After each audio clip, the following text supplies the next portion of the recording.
Staying in your comfort zone feels safe, but success begins when you step out.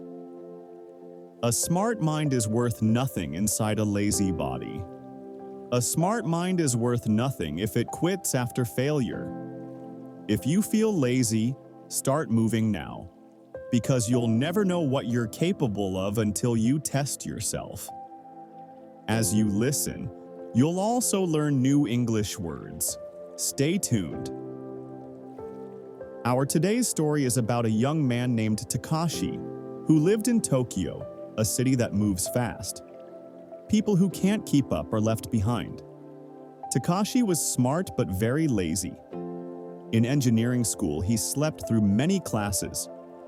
When he did attend, he took no notes.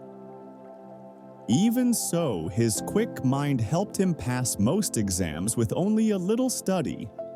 After graduation, he got his first job and lost it within a year because of laziness.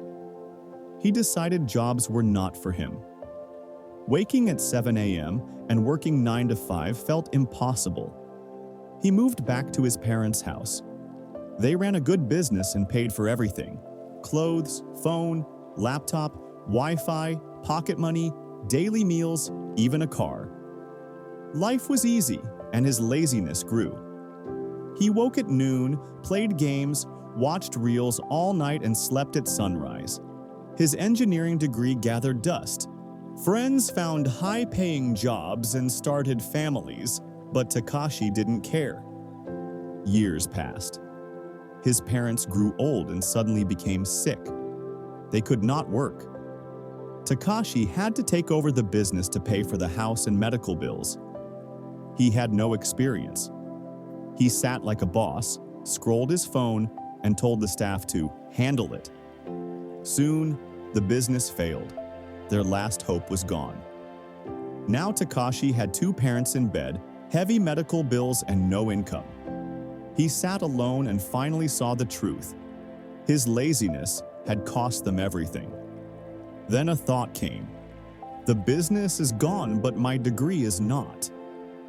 I can still use what I learned to help my family. He applied for many jobs, but no one called. He had no real experience. With tears in his eyes, he decided to create something on his own. He searched for real problems in Japan. He read a report.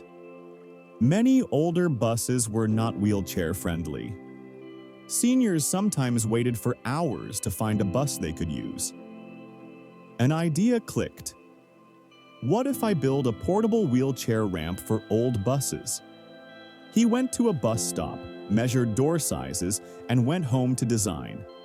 He worked every day. In 3 months, he built a working prototype. Takashi entered an engineering exhibition. Judges liked his design.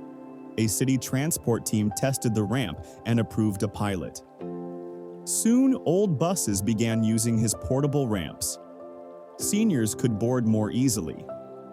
A real problem had a simple solution. Takashi earned good money from the project and was offered a stable, high-paying job with the transport authority. TV stations interviewed him.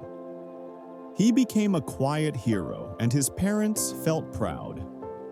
His father said, "I worried about your laziness, but I always believed you would succeed if you used your mind and time well." That day, Takashi understood. A smart mind is useless inside a lazy body. Life is a race only for those who show up and work. A degree matters only when knowledge is used in real life. To solve a problem, find the problem first. Takashi cared for his parents, rebuilt savings, and kept working with discipline. And his story reminds us, start moving before responsibility knocks. When you train your mind and act, doors open.